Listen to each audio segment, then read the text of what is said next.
छात्री 5 सरस्वती आज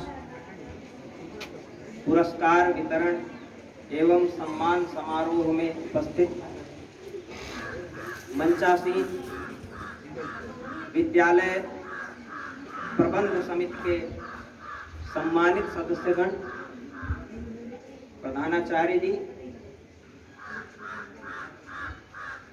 आए हुए सम्मानित अभिभावक, भैया बहनों और यहाँ के कर्मचारीगण, आज सम्मान का दिवस है। सम्मान करने वाले भी सम्माननीय हैं।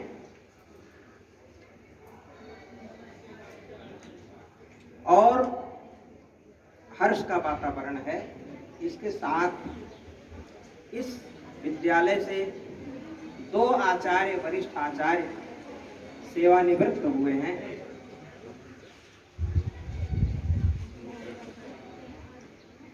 उन्होंने आजीवन संस्था की जो सेवा की, जो योगदान किया, वो बहुत महत्वपूर्ण है। उनका जो गुरु तत्व है वो सदा इस संस्था में प्रतिष्ठित रहेगा, क्योंकि भारतीय संस्कृति में तत्व की प्रतिष्ठा है। ये तो स्वाभाविक है। सेवा प्रारंभ किए, सेवा कर रहे हैं तो सेवानिवृत्त भी होंगे, हुए।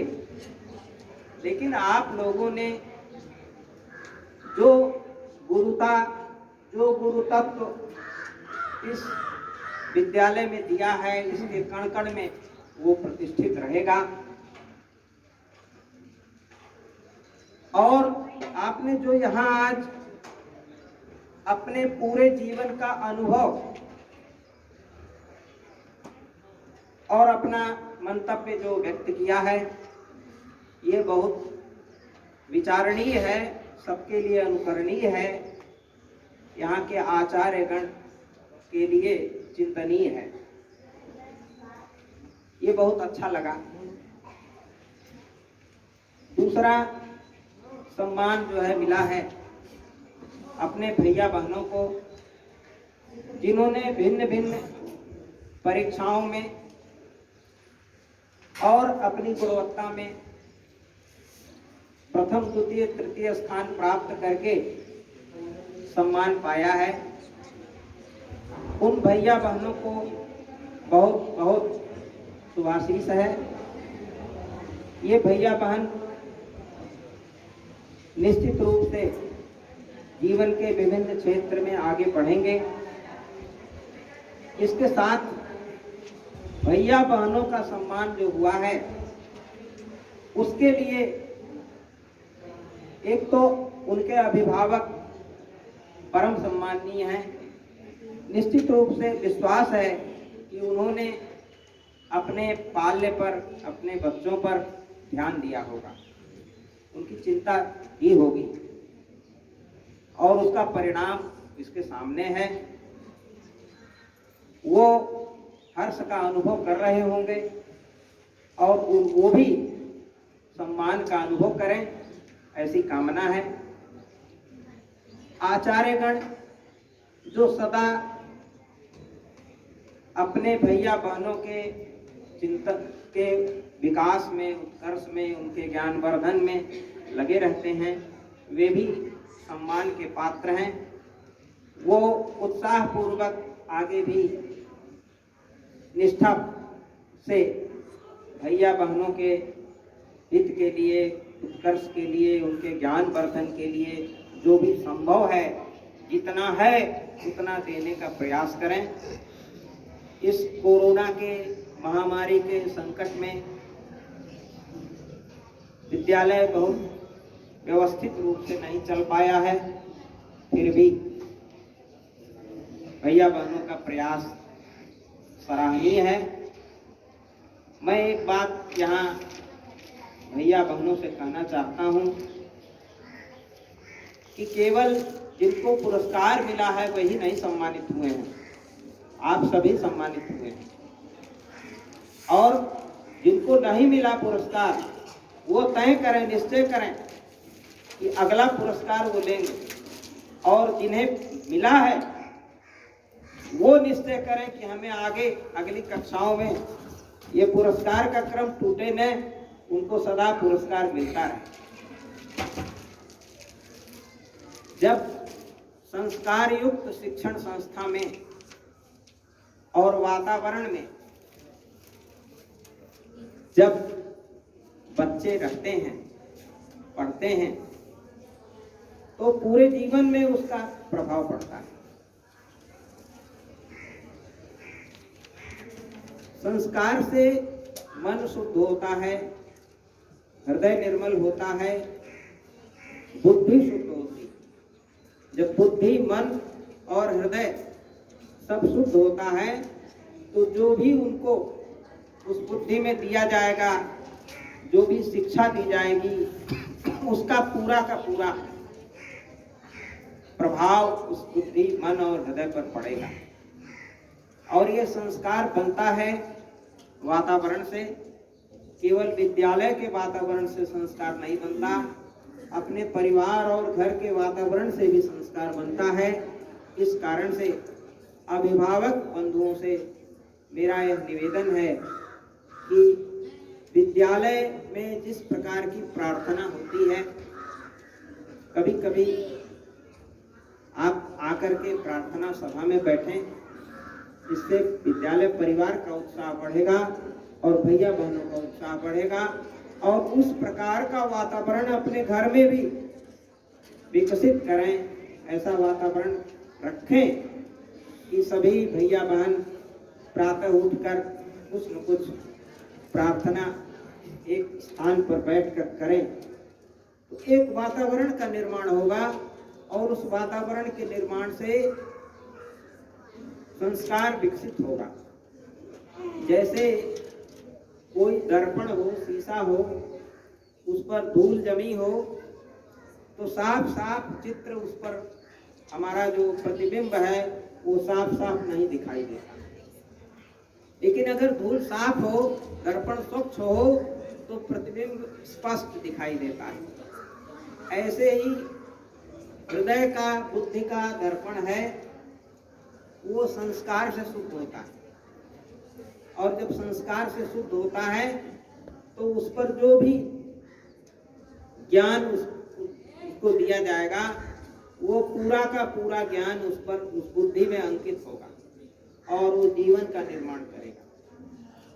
तो इसलिए एक तो संस्कारवान, संस्कार युक्त, संस्कार की शिक्षा देने वाले, अपने धर्म और संस्कृति पर आधारित शिक्षा देने वाले शिक्षण संस्था का बहुत महत्व है। और जीवन में उसी की सार्थकता है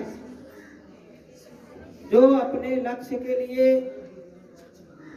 अपने चरित्र के निर्माण के लिए, अपने जीवन के लिए जो अच्छे वातावरण और संस्कार में जो पलते हैं, रखते हैं, उन्हीं का जीवन सार्थक होता है। मैं सभी अभिभावक बंधुओं को नमन करता हूं कि आप इस संस्था पर आपका विश्वास है और हम आपको विश्वास दिलाना भी चाहते हैं। इस संस्था की समिति के माध्यम से मैं भी इसका अंग हूं, इस कारण से कि हम आपके विश्वास को डिगने नहीं देंगे, आपके विश्वास पर खरा उतरने का प्रयास करेंगे। परिस्थितियां जो महामारी की वैश्विक समस्या है, इन परिस्थितियों में भी हम आपसे जुड़े रहेंगे और आपके पालने भैया बहनों का सदा के विकास के लिए सदा हम आपको सुझाव देंगे और अपना प्रयास करेंगे। ये विद्यालय सन 1989-90 के आसपास सरस्वती शिशु मंदिर यहाँ खलीलाबाद में प्रारंभ हुआ था और ये 2001 में बनकर यहाँ तैयार हुआ था। सन 2001 में यहाँ विद्यालय प्रारंभ हुआ। इसके पहले लक्ष्मी नारायण मंदिर में चलता था। उस समय श्री कुंज बिहारी रूंगटा जी जो यहाँ बैठे हुए हैं, इन लोगों के प्रयास से, इन लोगों के सहयोग से ये संस्था प्रारंभ हुई और उस समय संस्था के स्थापना काल के साक्षी रूंगटा जी हैं। श्री उमाकांत सिंह जी जो इस समय प्रबंधक हैं, इनके पूज्य पिताजी श्री अयोध्या सिंह जी इस संस्था के कोषाध्यक्ष थे, सदा चिंतन करते थे और ये संस्था बड़ी विषम परिस्थितियों में यहाँ प्रारंभ हुई थी, खड़ी हुई थी। आज उसी क्रम में यहाँ के आचार्यगण जो आज सेवानिवृत्त हुए, सम्मानित हुए हैं, आप लोग भी उस काल से इस संस्था से जुड़े रहे हैं। हम उन आचार्य गण के दीर्घ जीवन की कामना करते हैं और उनसे निवेदन करते हैं कि इस विद्यालय को आपके सुझाव की और आपके सहयोग की जब आवश्यकता हो तो आप अवश्य आने का कष्ट करें। और समिति से भी ये आग्रह है कि उनके अनुभव का, समिति के लोग, प्रधानाचार्य जी उनके अनुभव का लाभ उठाएं। सभी को मैं, भैया बहनों को अपना शुभाशीष देता हूँ कि छुट्टी जब होती है तो भी आचार्य गण आपके जो हैं उनसे निर्देश लेकर, उनसे जो कार्य आपको मिले उसको खूब मन से करिए। और अभिभावक बंधुओं से भी यह निवेदन है कि सदा अपने पालने के लिए अपने आचार्यगण से, प्रधानाचार्य जी से अथवा समिति के लोगों से कभी कभी जरूर संपर्क करते रहें। अपने बच्चों के लिए विचार विमर्श करते रहें। और इन्हीं शब्दों के साथ मैं सभी को के प्रति शुभकामना व्यक्त करता हूँ और भैया बहनों को शुभाशीष देता हूँ कि वह इस देश के, इस राष्ट्र के, समाज के और परिवार के लिए यशस्वी बने। धन्यवाद।